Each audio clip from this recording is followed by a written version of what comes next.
Hey guys, it's Gary again. I just want to address something because I was just watching a video and my boy Joe Guerrero, um, he was addressing some really I don't know. I mean, he probably he worded it different than me, but I just wanted to address it. But when you like when you come out here, man, and if you do time and you come out here, you think everybody's looking down on you. Yeah, it does seem like that, but not all of them are looking down. A lot of them do, but let's see, how can I put this? How can I word this? A lot of them do, but you got to look at the ones that create the positivity out of the, I guess, the negative BS, coming from the background. But a lot of our family members, they want to stay strong, and they do. I mean, most of them. If you have a solid family, they do stay strong. But the thing is, some people fall short of that strength, and nah, it ain't good. I mean, it's always hard on you. You think it is, but that's when you're going back in, like Joe was saying. That's when you're thinking about yourself more than you are the individual. Uh, out here sending you money and just trying to take care of you. We don't see it that way, but what they're doing is on the low. They taking care of you.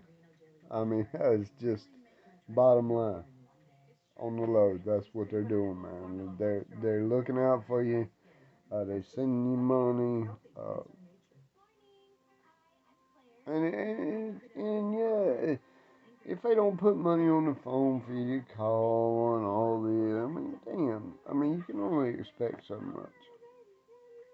But and there was something else that I wanted to address. Oh my God, what in the world was it? Gary, you're ruining this video. Um, I don't know. I don't even know, but I do know that that's a good point, man. I mean, like when you're in there, we don't think about other people. Like when we're off in this other little world doing drugs and get fucked up. And pardon my French. I mean, but when we're off in this other world, man, and we're getting high, and we don't care about nobody. All we care about is what we're going through, and so it's tough for. I mean, it's really tough for like ex-cons like me and Joe and Josh from Lockdown 23 and 1 and EOS. I rock with you, EOS. But it's hard to come home from prison and do this. I mean, just tell everybody about it because we're so shackled and stuck in our ways that let's see how I'm trying to word it so everybody will kind of grasp the whole concept. Um, I guess it's just we're so maybe, I don't know, maybe we're just stuck in our own little cabinet or whatever you would call it, or, our little hole or whatever. But um, and then we come home and we don't open up. We don't. We pretty much shut down because we still got those waves on our back, and so when we got it on our back, it makes it hard for us. It makes it hard for us. I'm sorry, to open up, and when we do, we open up so damn much that a lot of people do. They're like, damn, he's crazy. And we ain't crazy. It's just the lifestyle that we have lived, and we don't know how to shuffle that shit around and make people I don't know. I guess come to our standards, or the way we interact, because we've been you know pushed off in like a cage, and then when we try to interact with the real world, it makes us look like if you go to the zoo, you know how when you go to the zoo and you see like gorillas or lions in the cage, and you're standoffish, but you're watching them and you're like, man, this is crazy. Well, that that's the way you should view prison, because we're in a cage. Um, let's see. Yeah, we're in a cage. You're standing back. The only time you see us is visitation, or like on picture day, we might send you a picture. Whatever we can do to contact with the external world. But I don't know. It's a weird experience and I know it's weird for the onlookers, but it's a whole lot weirder for us, man. We're stuck in there and we're helpless. We are we're like animals in a cage put together, and you got like a dog, like if you raise dogs. Just say you just man, maybe this is a bad analogy, but just say you raise dogs. Just say you've been raising dogs all your life. And you know how it is when you throw two or three male dogs in a cage, all that testosterone built up and shit. You throw them all in the cage together. All right, you got all that test, testosterone building up in all these male figures. And then when it tops out and everybody is at the top of the mook and we just mad at the world, what do? You gonna take it out on somebody, or you're either gonna fall victim, or you're gonna and I hate to go this far with it, but you either you gonna be the victim, or you gonna be you know the meanest one. And a lot of times I was the meanest one, but I didn't like it, man. I don't like doing nobody like that. I just don't treat people like that. I'm from the South, man, and I don't like that. That lifestyle is for animals, not humans. I'm telling you guys, and I'm looking at you in the eyes. That is not for humans. Nah, I'm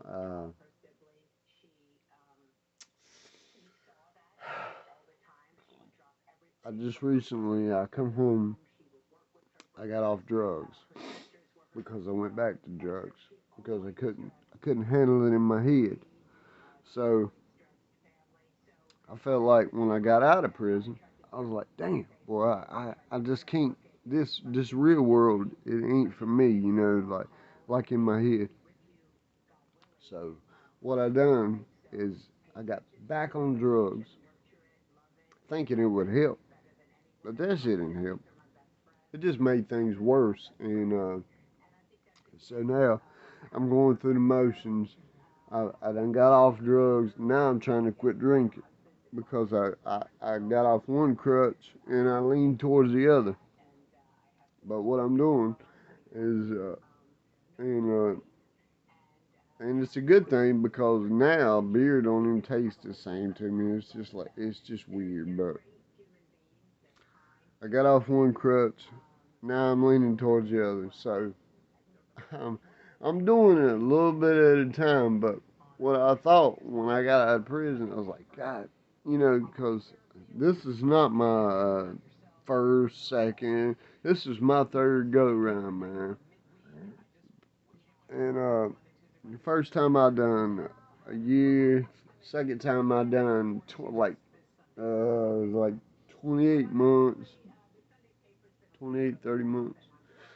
And this time around, I done 3 years and I think it was 3 years and 4 months. But I extended my time because I got in a bunch of trouble. So what I'm what I'm trying to tell you is, well, I thought I got out.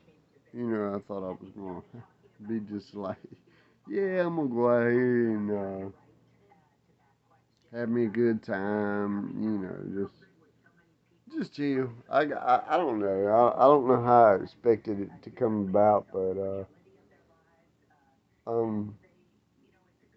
hey, Mama, if you see this video, I ain't going to quit smoking pot right yet.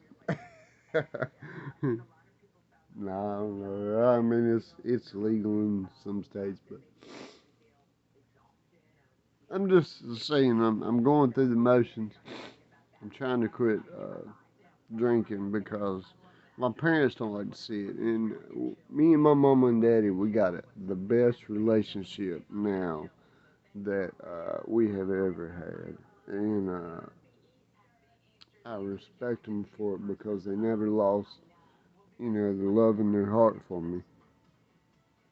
So, and Sissy, Misty, Brittany, if y'all see this, I love y'all.